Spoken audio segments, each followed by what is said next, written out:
Welcome, everybody. I hope today finds everybody well, given the last week that we've all had. I know it's been crazy and everybody's kind of trying to get back to some sense of quote unquote normalcy. As I said last week, it was, let's return to our regularly scheduled pandemic, please.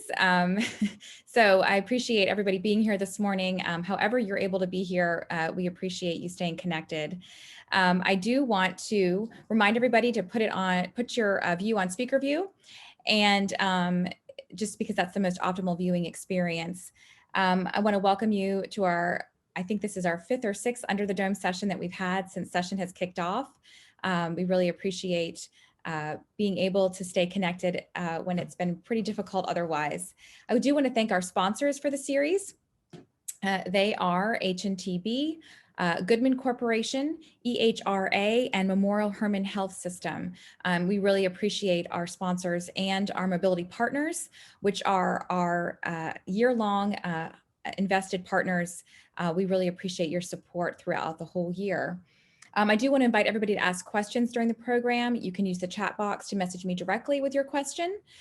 You can ask it or I can ask it for you. I just need to know your name, your affiliation, and what you want to ask. And with that, we are so honored today to have Chairman Cal Seliger here. He's representing Senate District 31, which I was really interested to see that it spans 37 counties. So Chairman, I'm actually from Maryland and we only have 23 counties in the whole state. So that was a significant number to me. And that from all the way from the Panhandle to the Permian Basin, which includes Midland, Odessa, Amarillo, and Big Spring. And so Chairman Seliger was elected to the Senate in 2004, and prior to that served 4 terms as mayor of Amarillo. So I really appreciate that you have a lot of the local government perspective as well as the state perspective. I think that's really helpful. And he's previously served as chairman of Higher Ed, and we are delighted that he is now vice chairman of Senate Transportation. And Jeff Collins has assured us that anything that we ask for, he will absolutely provide. So, Jeff, did you want to add anything for your pal, Chairman Seliger? I just wanted to personally welcome Cal to this TAG group. I've been affiliated with the TAG since the beginning, and I've gotten to know Cal and his wife Nancy because my daughter married one of his sons.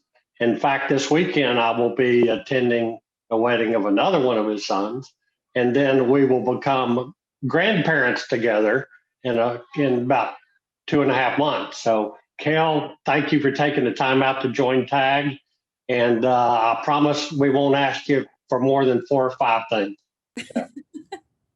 That seems reasonable. I'm married, so 4 or 5 things makes a small number. Good. Thanks. Well, with that, Chairman, please take it away for us. Thank you. I appreciate you having me here today. And it's a pleasure to be able to talk to you and talk about some of the most important issues that will face the state of Texas. And as you all know, this has been a very, very unusual system before today. And the distinctiveness around this legislative session is not going to go away. And now we've added another entire element to all those issues that have been complicated by COVID-19, by all the things that happened with the recent crisis caused by weather. The only time in history that all 254 counties in the state of Texas have been affected this way with winter storm or freeze warnings. And it has been absolutely devastating. And as we have these discussions in the legislature, they're going to go very deep into things like commodity markets in which gas is traded and things like that. Everyone's familiar with our early predictions on the budget. We're pretty dire at $4 to $5 billion deficit, which means things have to move around, and there are certain things in there that are kind of untouchable when we talk about public education, higher education, and Medicaid, which is 70% of the budget. And out of everything else, we consider transportation and criminal justice, parks and wildlife, and all those things. And but now that with sales tax, that projected deficit, I think, is going to go down. We'll have to look at complications from the weather, but it's not as bad as it was, and we've seen a lot worse before. And I'm sort of optimistic about our budgetary position. It means we have to tell a lot of people that there are going to be some cuts in the budget. For a lot of people, status quo is as good as it's going to get, but that'll be okay. Um, for somebody like me, in a more sparsely populated area than Houston, we're in an area in which the economy is still in the productive sector. Where you all live, 53% of the economy is in the service sector, not in West Texas. When we talk about agricultural products and certainly oil and gas, and transportation is a really big part of that, because when you talk about commodities, whether they're grain, sorghums, or crude oil, once that they are produced, they're worth absolutely nothing until they are transported to wherever they're going to be processed or refined, and then transported onto the customers. And so that sort of looms large. Over the past few years, we have put a tremendous amount more money into TxDOT, and you see it all over the state is construction projects, and they are doing a lot of work, and that's a good thing. Somewhat to the consternation of some people in my district, when I tell them how much I love orange cones and cans. Uh, People complain all the time. You'll find it interesting that people complain just about as much about construction diversions and detours as they complain about deteriorating highways and lack of access. As I explained to them, and you can imagine the reaction, I love cones and barrels, love them, because it means our money is being spent on our highways. And TxDOT does a good job of building highways. I don't think they do a particularly good job of allocating money. And I've told them that we will have a continued discussion. It's interesting that in 1959, when TxDOT originally said TxDOT needed to build a loop around the city of Amarillo. In the meantime, they built very good ones. Houston has particular assets there because folks there have sort of taken things into their own hands with Highway 8. But Dallas, Wichita Falls, Lubbock always do them very effectively. The loop around Amarillo that TxDOT targeted in 1959 has still not been done. And as I point out to them, they are now on roughly the same schedule as the Great Wall of China, which was done with manual labor. And that's what we work on for those of us who represent West Texas, that we've got some real problems. We're getting more response from TxDOT when they concentrate on areas like where there is a high concentration in oil and gas production with very heavy use on the highways, that we're making some progress. It's interesting, since they discovered that West Texas sand can be used in fracturing, it's another 200 or 300 trucks every single day. And it's not just the physical impact on the highways, it has that traffic, and it's heavy traffic. And it has to be addressed. Some of the issues that you have highlighted in your agenda, I think, are particularly important ones. When we talk about gas tax, it has not been increased since 1993, and it's pretty low. But when we have the discussion of increasing gas tax, and this whole discussion is in the context of the most anti-tax temperament that probably we've ever seen anywhere in the country, anytime in this country. And we just simply have to deal that. And, you know, as a Republican, I can tell you that additional tax in almost any area is just anathema to Republicans. And so it's a pretty high hurdle. Since most of you all are from the Houston area, let's be frank about it. The best way to get to those areas is support from Republicans in your area. Good luck. But that therein is the harsh reality. Quite frankly, the registration fees in the state of Texas for all vehicles is in national terms very low. We probably ought to look at that too. nobody ever knew, and this was one of the issues that you all brought up, um, when it comes to what about hybrid automobiles and electric automobiles. General Motors has announced that they are not going to be making any more fossil fueled or gasoline powered uh, fuels by, I think, 2035. I do not believe that. Um, this country is still based upon transportation. This country is still based upon automobile and buses, and they are going to be powered by gasoline and diesel for a lot of years to come. And so I think it is I think it's an okay way to aim for the future. I think it does a lot to curry favor with the Biden administration. I also think it's something of a hollow pledge, and I just don't think it's going to happen. Work toward it, fine, but right now you utilize just about as much fossil fuel to produce the electricity to charge those cars. So what's with that? We need to make sure that whatever we do leads its way to efficiency and economy, and that goal for 2035, I don't think quite gets there. And so we have to look at, and probably the best way to do it would be in licensing and permitting of electric cars. We talked about an issue several years ago. How about if we did it by miles driven? And that's would be very, very difficult to look to collect and collate. Not impossible, but it's going to be very, very difficult to do. We've wrestled over the years, certainly in our part of the state, with increasing load limits on trucks and things like that. It meets with natural resistance because additional weight adds to wear and tear on the highways.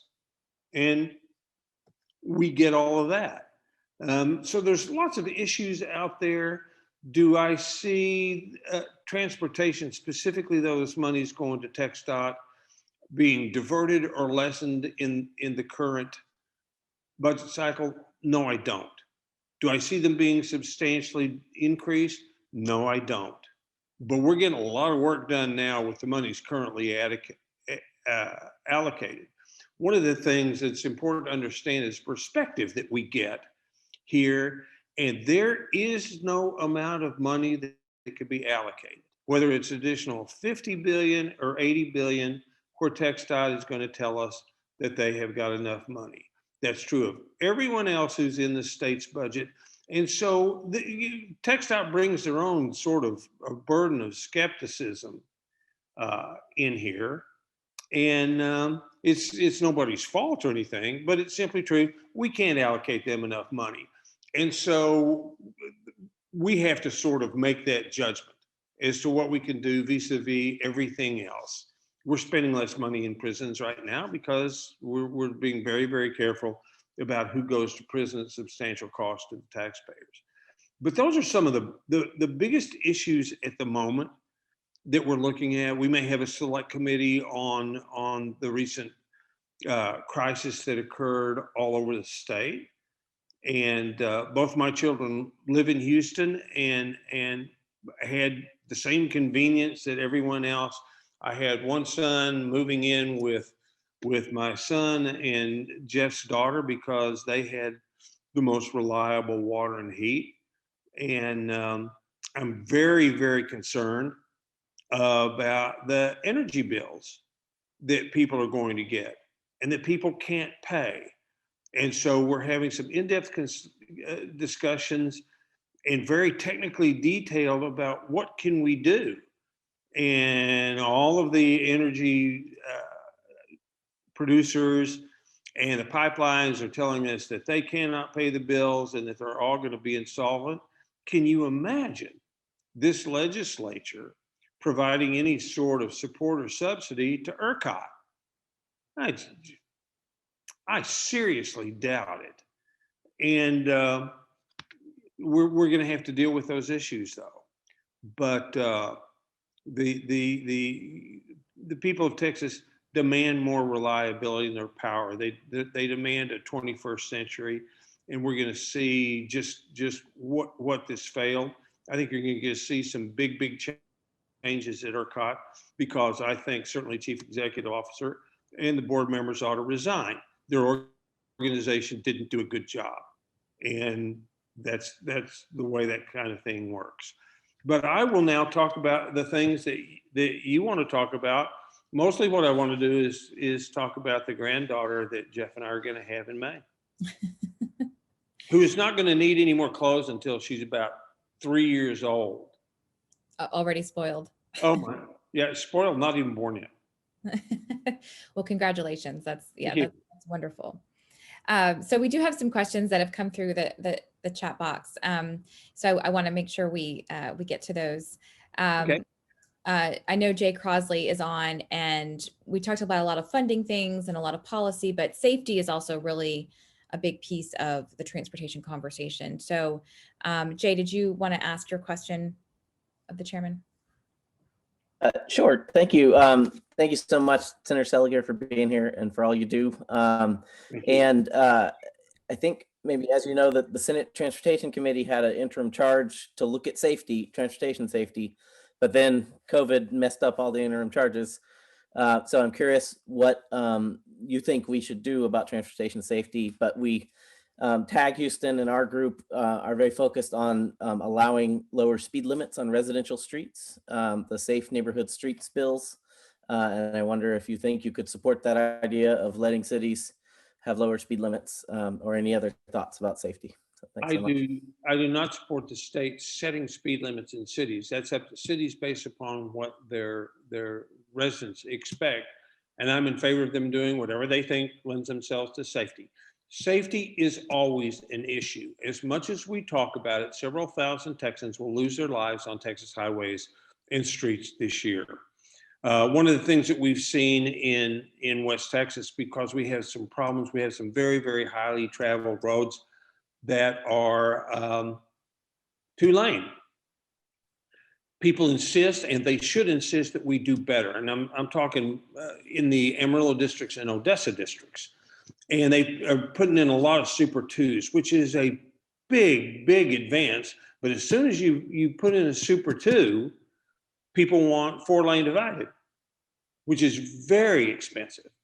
And we have to make those decisions based upon the demands of traffic and the best engineering we can get. Safety is always going to be an issue. It just is. And when you take, particularly Houston's a good example, as much traffic as exists at the speeds at which people go, there's a hazard. And whatever the city of Houston thinks needs to be done, they will certainly get the assistance of Department of Public Safety. It's a problem, but you all, particularly in that Houston area, need to be heard very well what it is that you expect. I'm one of those people, this is a former mayor thing, that think Houston has some of the best traffic planning in the country.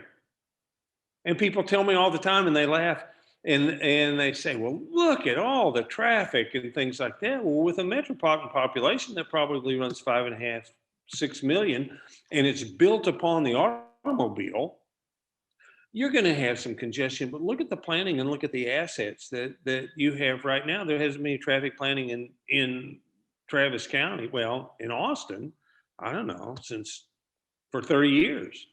They finally discovered it, I think.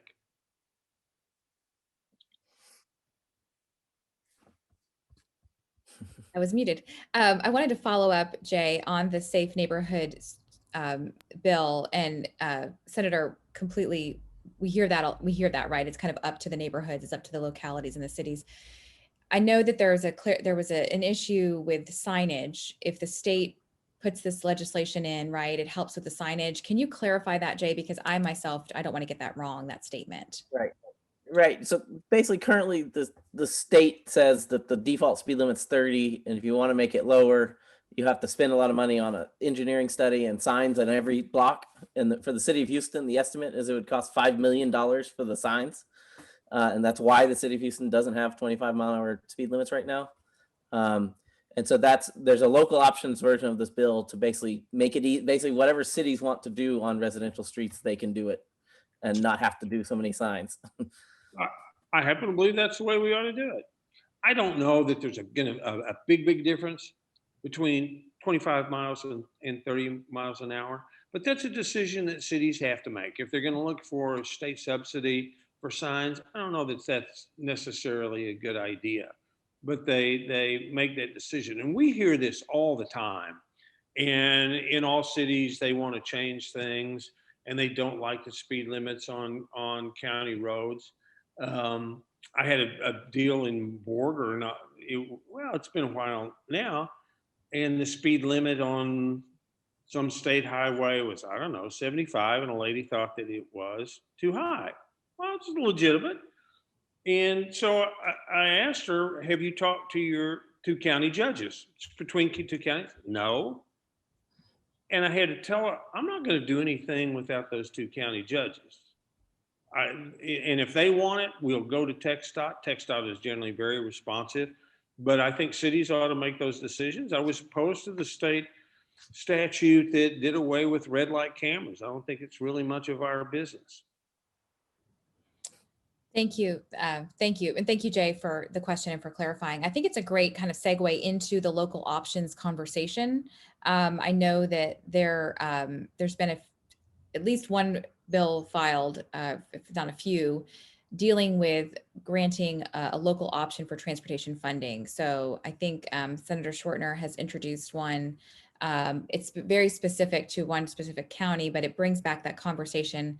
I know in the past, Senator Corona had introduced local options. It was very controversial. So I'm curious kind of how you feel about bills that do not mandate, but do allow localities that flexibility to tax themselves, to increase their vehicle registration fee, gas tax, whatever, right? But giving them that flexibility and that freedom. Whether there's going to be a local option to increase taxes and fees is an entirely different option in the context of local option. That's just because taxes, transportation-based taxes are the topic of a lot of conversation and things like that. In other areas, it's particularly interesting because local means local. And the discussion really has been about toll roads for several years. And it has been tremendously controversial in certain areas. A few years ago, there was a bill introduced by Vicki Truitt in the House up in the Metroplex to toll a road. Well, let's be honest about what a toll is. It is a user fee based upon people who use that road and no one else.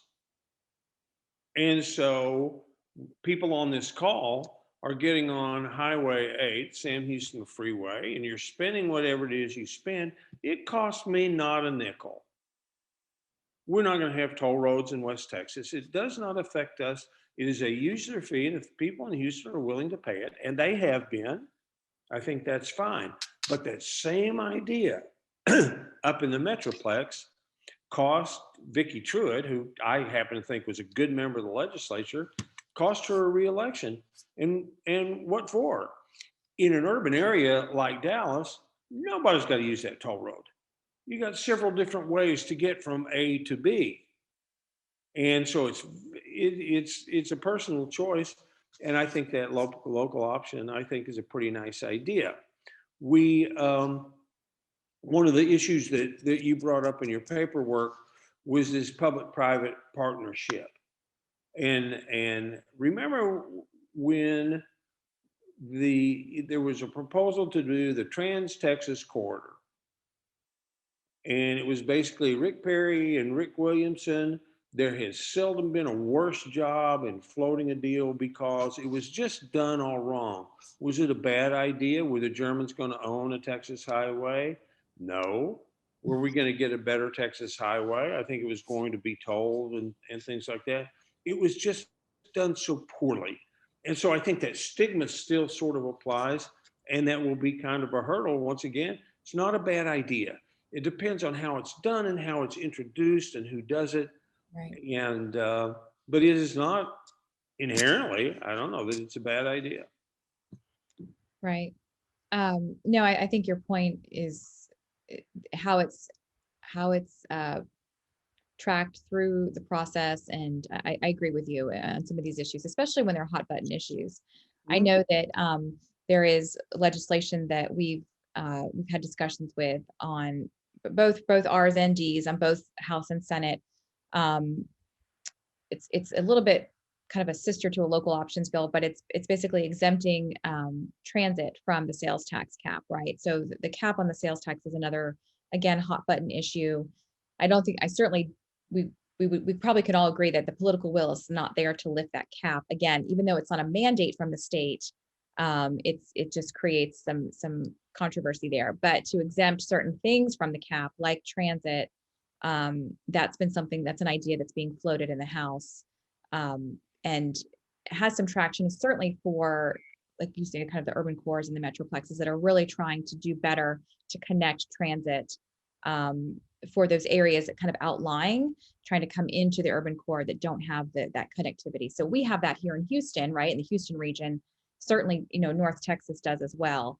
So that's something that we've been keeping an eye on, and are obviously very supportive of, because it just keeps more options in that toolbox, right? More tools in the toolbox, for transportation funding. And then the Um, question is there a different way to package it? So it is based on something besides the sales tax. And I don't know, I have the answer what you would tie it to, but is it a different way to do the tax? And like I say, you can do a different registration tax for hybrid and electric vehicles and things like that. Does it have to be the sales tax? And then it's how are people going to want increasing their taxes over 8.25%? right. Well, and it's my understanding too, I think what's helpful is that if the legislation has, again, it's how it's written, it's how it's carried, it's how it's presented, right? But if it has where there's a local vote that has to happen, right? So I think in many cases, it's just people feel like hands are tied, because even if a county chose to do something like this, they could not currently, even if they took it, and it would have the stipulation that you would take it to a vote. And so your citizens would have to vote in it. You couldn't even, as a county judge or mayor or whatever, just because the state enabled it doesn't mean that you can instill it. You'd have to get the vote. So I think these are all things, again, I think it's really helpful to just have these conversations at the very least, because I think we're going to have to get more creative with finance and transportation, which kind of goes back to your earlier comment about the gas tax, and how I do believe that, especially in Texas, I think we are going to see people driving traditionally fueled vehicles for a lot longer than Yeah. other parts of the nation. I don't disagree with that. I think autonomous vehicles, to some extent, I think maybe this isn't just a Texas thing, but people like to be in control of their car. There's a little bit of that, right? So I hear you on that. I do see, though, that there is a percentage that is growing, right, of Yeah. electric and alternative fuel vehicles. So that's cutting into our revenue for the gas tax. Right. And so kind of, I know that Chairman Nichols and Senator Schwartner and others are looking at, and have spent a lot of time researching. I'm sure you've been privy to those conversations, looking at how we really get a handle on this, because it is something that is growing. It's incremental, it's small right now, but it is revenue that's kind of being left on the table, so to speak. And people are not paying into the infrastructure that they're using every day in these alternatively fueled vehicles. And so my hope is that, we can kind of find some common ground, that the devil's in the details, but we can come to an agreement that something needs to be done, right, to kind of assess this. In this particular case, Andrew, it needs to be done sooner than later, because certainly electric vehicles do not have that large a constituency yet. And so something like that is going to get harder to pass all the time. When it talks about autonomous vehicles, I'm a big fan of developing technology. We just have to be very careful with those autonomous vehicles that they don't proliferate before the technology is really ready. Right. And because we will have some amazing safety issues, attendant liability issues, and things like that. And so we have to be very careful. In the case of my wife, any kind of autonomous system would be better. but Yeah. that's not always the case. And so that's something that has to be done very, very carefully. Right. Agreed. Agreed. I want to make sure I get to some other questions too. Right. Michelle McSood with Dannenbaum, you've had your hand raised. I always appreciate, he raises his hand all the time. I appreciate that. It's very polite. Good morning. Let me see how I can phrase this. So, in the same spirit as what Andrea was saying earlier about, I support having every tool in the toolbox. So back to tolls. What I would be interested in, and I'm not asking you to speak for anyone, but what I would be interested in, what is it that we can do? I I I can't understand what the objection is to it. I don't know. So if you can maybe articulate to us what you think the objection is, so maybe we can work with other people to see how can we get closer on allowing people to have every tool in the toolbox. When you talk about objection to what? To tolls. To tolls? I'm not sure. The leadership of that effort, I think, has been in San Antonio. And like I say, when you all built Sam Houston Freeway, I didn't care. It happens to have worked beautifully well when in terms of, I think it can support its own maintenance and improvement and things like that. I don't pay it. So it doesn't really matter. And the people down there willingly went in and built it and got a really good transportation artery out of it.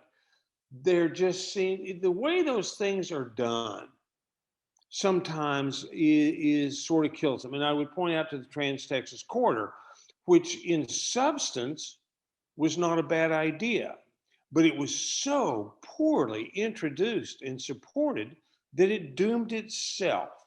We have these discussions in the most anti-tax sentiment anywhere in the country and probably any time in history, and we have to deal with that. And these, like I said, a simple toll road in the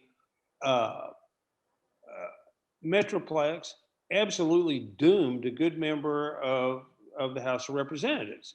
And you can say, well, that's just politics and that's not legitimate. Well, yes, it is. It's through the political system that we get all this funding for TxDOT and everything else. And it is a simple fact of life if you're going to look to political bodies for funding and support. Some of it might be misinformation. Not, I don't want to say disinformation, but at least misinformation.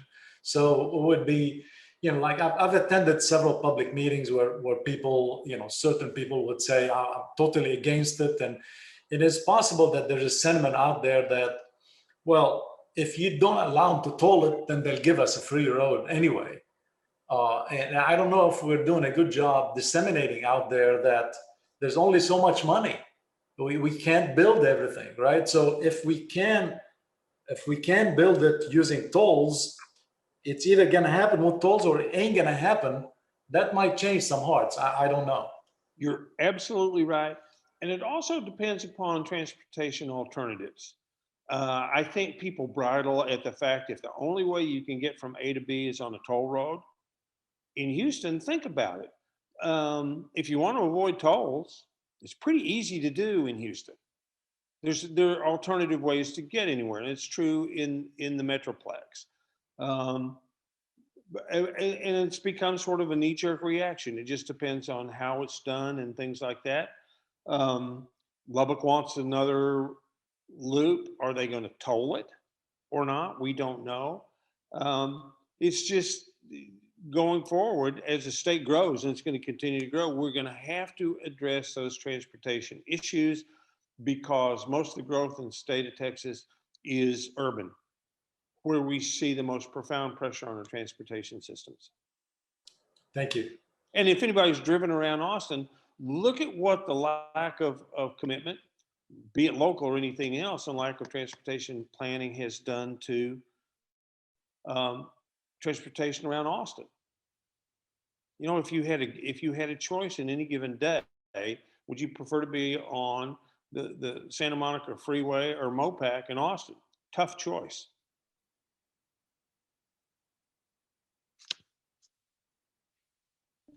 Thanks, Michelle.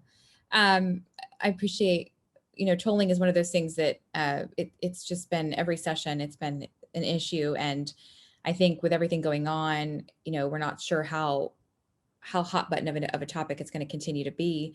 And so I appreciate, Michelle, you're always bringing that to the forefront and reminding us to kind of really ask that question, why, to better understand so that we can better articulate our support. So I appreciate that. Well, and you look at the Katy Freeway, where you have a lot of lanes that are free, and then you have toll lanes. Take your choice. And I think that's a very, very good model.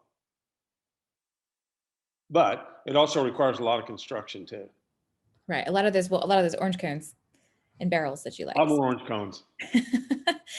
All right. Well, so Jeff Collins has a question for you, and I made him tell me the question first, so I know that it's not going to be anything bad. So just so you know, I'm monitoring all the questions. So Jeff, you want to ask your question? Yeah, Cal, you mentioned earlier some concerns you had about somewhat on text dot allocations. One of TAG's main things is to get more money in our region. And of course, we have some very urban counties and some very rural counties. While, we had that 2030 committee that came up with everybody kind of coalesced around $5 billion need. And that's kind of how we got Prop 1 and Prop 7 passed in past sessions. And that's probably getting us closer to those marks, but I don't know if anybody really knows. And that $5 billion was really just to keep us kind of status quo as far as congestion. So how do we know how much money we need, and how do we balance the needs of urban areas and rural areas, and what are your concerns that you mentioned earlier about those allocations? Well, we don't know how much is really needed because everybody wants more. TxDOT will tell us right now that the things that they need funding for probably going to 60 or 70 billion dollars. They are not going to get it. Transportation has exactly the same importance to every single person in the state of Texas. And it doesn't matter if you live in rural Winkler County or right in the middle of Harris County. And it's important to everybody. And so we have to look at an allocation that serves everybody's purposes, realizing that nobody's going to go get everything they want. The allocation in the Odessa district over the next 2 years, I forget, but it's in the millions of dollars. When you get into things like Fort Bend County, it is in the billions of dollars. There is never going to be enough money, so everybody's going to get what they want. We have to try to do it in a way. First, look at the deficits. There are areas where money can make things better, and there are areas where money will make things adequate. And we have to look at those distinctions. And it took us 14 years to get an underpass in Dalhart. And they needed to get it because some freight, like round bales of wheat, wouldn't go under the underpass because it was less than 14 feet. We have other discussions, and I've been very critical of this, is given the needs everywhere, be it Amarillo, Midland, or Houston, we're putting money into Texas ports, which are not state entities, which have their own budgets and cash flows. They're key to our transportation infrastructure, but they are not part of the state highway system. They're getting money, which I've opposed all along, not because they're not valuable, they are, but because we need the money in around Houston, around Tyler, and things like that.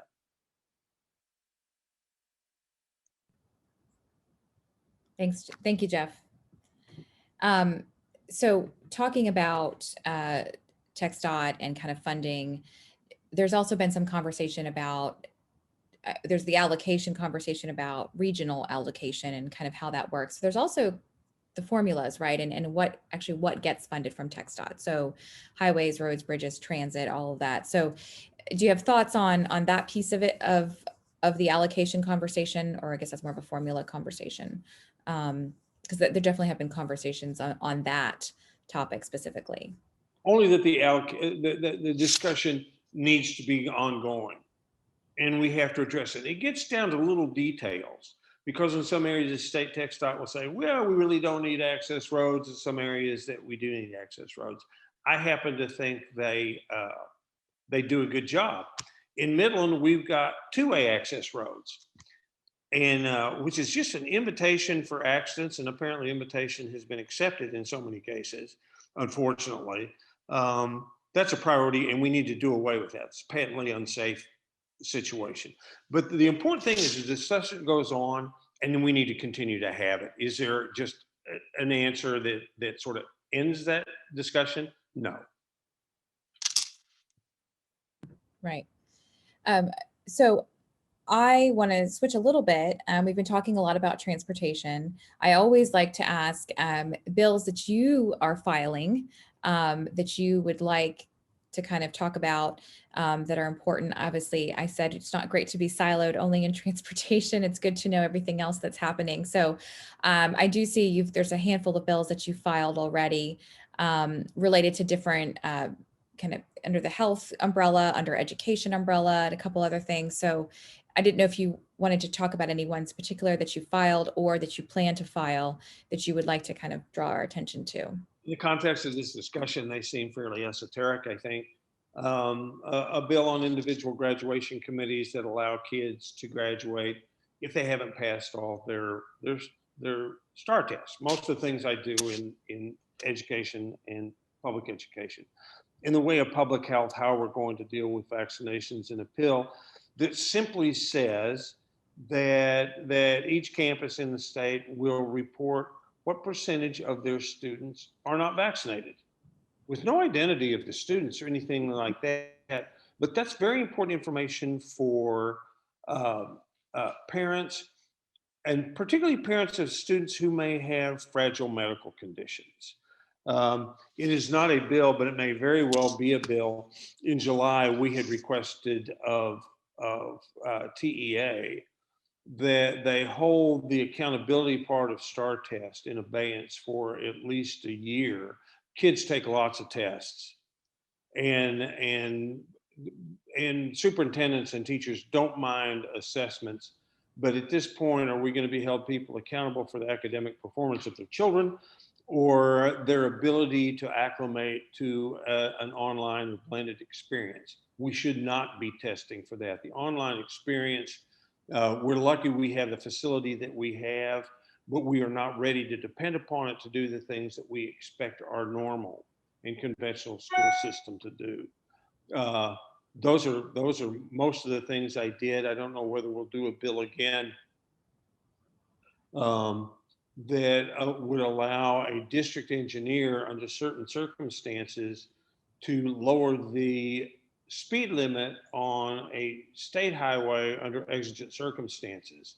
In this case, in construction and things like that, some state highways, the speed limit should not be 70 or 75 if there's construction or something else. Normally, only the commission can do that. And it was a good bill, and it was a temporary bill that just applied to certain circumstances. It died in the House for no reason whatsoever. And it was their Liberty Caucus, and it was a horrible way to do the work that we have to do. And I generally don't do a whole lot of bills and things like that, because I don't think any of us ought to do a whole lot of bills. The 7,000 bills that are customarily filed should not be filed. The 1,300 or 1,400 generally should not pass, because we're going to spend a lot of time on things that we haven't addressed before, like the weather, the response to the weather, and COVID-19. Well, it does seem for transportation, they've been light. I know there's a lot that are going to drop this week. Chairman Canales in the House is set to drop several bills for transportation. And I know that, like I mentioned, Chairman Nichols is working on some. I did want to talk a bit about your role on the Transportation Committee and kind of what you see, how you see that committee working going forward. My sense is that things don't really take off until probably, a couple more weeks for that committee, but just kind of wanted from your lens and your viewpoint, how your role, your new role as vice chair, and then how that committee kind of moves forward. The role of the vice chair is generally determined by the chairman. And that's a good way to work. I have no problem with that. I think you're right. I think it'll be a couple more weeks because right now all the attention is on weather related things. Somewhat, I'm also on the Committee on Health and Human Services. We're going to have to talk about things related to COVID-19. Fortunately, a lot of our discussion there is going to be how well some entities have done, particularly Department of Emergency Management, things like that. And I haven't seen all the bills filed in transportation. Once that we do organize and get going, Chairman Nichols will move things along in an expeditious fashion, and it will be a productive committee.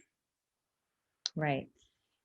With regards to the COVID-19 and the response, I think it's been my understanding just in conversations that Texas has done pretty well with rolling out, certainly in the major urban areas, the rollout. I didn't know if that's something that is part of the discussion or if it's just beyond that initial rollout, or kind of what's happening in that kind of committee conversation as it relates to vaccines. There's so many questions. And so you've heard the discussion that minority populations don't seem to be getting vaccinated. Right. Well, Houston has 200 vaccination sites. They're everywhere. Why are people not accessing them? And there's some different issues. What about those people who cannot, for one reason or another, who are not mobile? Right. Well, we are answering that in some areas, primarily rural areas now, with some vans operated by the National Guard. They don't carry a lot of doses with them, but they go in. This it is trite to say, but you can take a horse to water.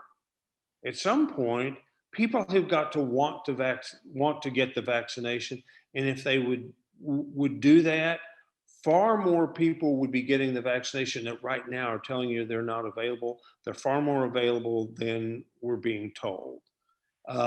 Is there some sort of systematic exclusion of a population? Absolutely not. And people are doing it lots of different ways around the state and do it beautifully. Lubbock, for instance, is using their civic center ticketing system. You get a ticket virtually or in person. It gives you a time and you show up and you go in. The per capita, the leading vaccination delivery system is actually in Amarillo, and we're all really proud of that and things like that. We still have a lot of work to do. Right. I think, well, in many cases, I think some of it is just you have to have kind of computer, email, right? And some of that is not even accessible. I would say the same is true for all of the power outage situations this past week. I know that the speaker has had a call for comments, right?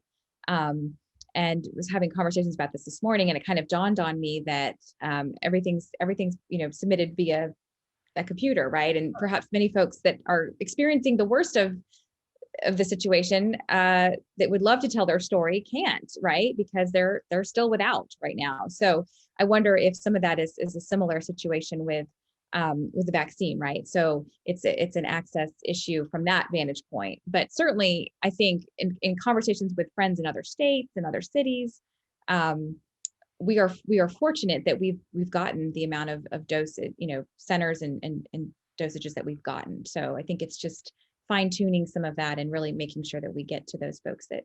And you're right, except it's a little bit different in that Encore knows where they are not delivering power, where they're down. City of Houston knows where there are mains or lateral lines that are ruptured. Mm-hmm. They don't need a call or an email. Right. In very many instances, they know they're out.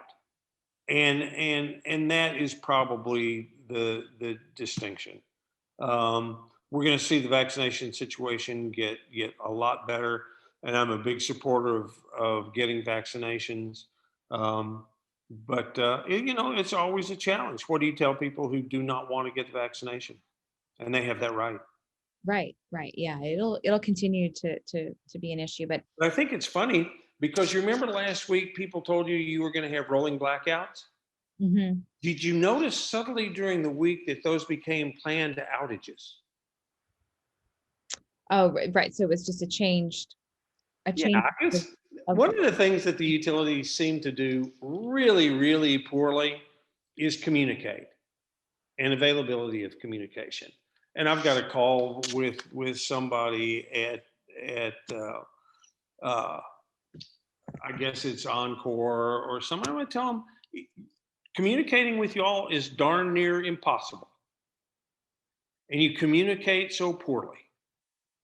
And I think that's one of the first things that needs to be done. For those of you who went without power, why can't they sort of tell you that you may have a blackout coming at a time over several hours, and it may last X number of hours, but it gives you time to do things like fill up coolers with water or go buy water or things like that. And then getting hold of responsible people when that time comes, it's very difficult. right. So I'm gonna play a little bit too. So I'll do a segue since you said utilities. Yeah, sure. And I want to ask this question. I'm going to make it a segue. So Okay. I'm going to tip it to Dr. Lewis, who chairs our Gulf Coast Rail District, because there's two pieces of legislation that they've been working on, and I would love for her to flag those for you. Okay. Hello, Mr. Chair. Great to have you. Thank Look, you. I've been sitting here thinking about this, and I'll be honest with you. We have two pieces. Well, they're actually rolling it into one piece of legislation that we're trying to roll in. And it is our Gulf Coast Rail District here. Just, I'm sure you probably are largely unaware, but we cover about 6 of our counties around Harris. And we do what has been in the legislative package, commuter rail. We also do grade separations. But what we're wanting now is to change our enabling legislation to allow us to do bus rapid transit, any other high capacity automated technologies. And so it would be just changing that legislation to expand it from commuter rail. The other piece is to hold CenterPoint Energy down here harmless if they allow us to do some transportation in their right of way. So, but to be honest, last week joking, I sent it to Rick Miller's working with us. I sent it to him and I said, I'm sure after this power outage, COVID, redistricting, I said, we're just falling lower and lower or lower on the list. So when I heard you make your comment about the numbers, I thought, oh boy, no sense in even mentioning this. However, we would love to see this come forward. It's something that would really make a difference to us locally. So hopefully we'll get it through, and hopefully it would be something you would feel that you could be positive about helping us see that we get it through. Ms. Lewis, the discussion is always a good one. If it doesn't appear that it's going to be on somebody's front burner, it doesn't mean you shouldn't do the planning. Planning is always good. And if it takes a while to make the plan happen, there's nothing wrong with that. That's sort of the nature of planning, particularly big plans. The question with commuter rail, I'm a big fan of commuter rail and mass transit. I don't think commuter rail is done very well in most places. It's very difficult to do because cities should grow around that transportation, and it doesn't. One of the biggest problems in Austin is the availability of right of way. You can't widen I-35 because there is no right of way available, and you can't have northwest, east-west corridor in Austin. There's no right of way available. The thing with rail is very much a local deal. Is who's going to pay for it, and how much state money do you want for rail like that in Houston, Dallas, who's got some rail but it's limited. San Antonio, where there's huge amounts of growth, you sort of look at what's happened to high-speed rail. That whole plan is dying. Well, I would be facetious and say, well, that's why we need that sales tax exemption for transit. Exactly. I'm thinking exactly the same thing. It is absolutely part of the discussion, but bringing it up now is perfectly opportune, and it's a good thing to talk about, because when the opportunity exists, budgetarily or otherwise, Yeah. you sure want to have a plan. Well, hopefully we'll get a little window to be before you all between now and the end of April to get some thinking about some of the things that would help us down here. No. To my mind, there's no question you'll have that opportunity. Great. Thank Thank you. Thank Thank you. Thank you, Dr. Lewis. I do want to mention to everybody that originally we were supposed to, our traditional advocacy day was supposed to be February 25th, right before everything.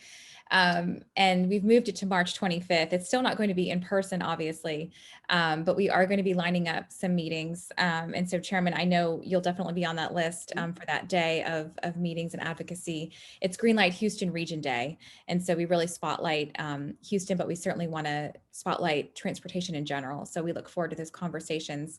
I do want to remind everybody, tomorrow morning, we have Representative Drew Darby at 8 a.m., bright and early. So bring your coffee and your questions. And then later this week, we have Senator Charles Schwartner on Thursday afternoon. And then right after that, we have TxDOT Executive Director James Bass. I know he is about to make his next move, but we're going to get another conversation with him to talk a little bit about TxDOT. So please tune into those. I want to thank Chairman Seliger today. Great conversation. You gave us a lot to think about, and we really appreciate that. That's what we want these conversations to generate. And congratulations on so many wonderful things with your upcoming birth of your granddaughter and another wedding this weekend. So lots of great things to be grateful for. So thank you so much for your time today. Thank you for having me. I appreciate it. And everybody, please be well, be safe. If you have comments from your power outage experience last week, please submit them to the speakers, the portal. I can send that around to everybody so that you have that link. And I would encourage you to encourage family members and friends that have had significant challenges with the power outages to submit those comments, because they are reading them. I've been told they are reading all of those stories and comments. So everybody have a great day, and we'll see you tomorrow morning. Thank you. Thank you, first of all, to TAG for all that you're doing, and thank you for thinking about those families who need. I hope to see y'all soon. I appreciate your work, your advocacy, not just during the session, but post-session. You're innovators, visionaries, and I really appreciate that. Appreciate the friendships that I've had with the transportation community. Thank y'all for putting these on. It's just a really great idea, and thank you to everyone that's watching. Definitely thank you to TAG for keeping us connected, continuing to keep us connected even in these unprecedented times. We're all in this together. We will come out of this together. We will definitely be stronger together.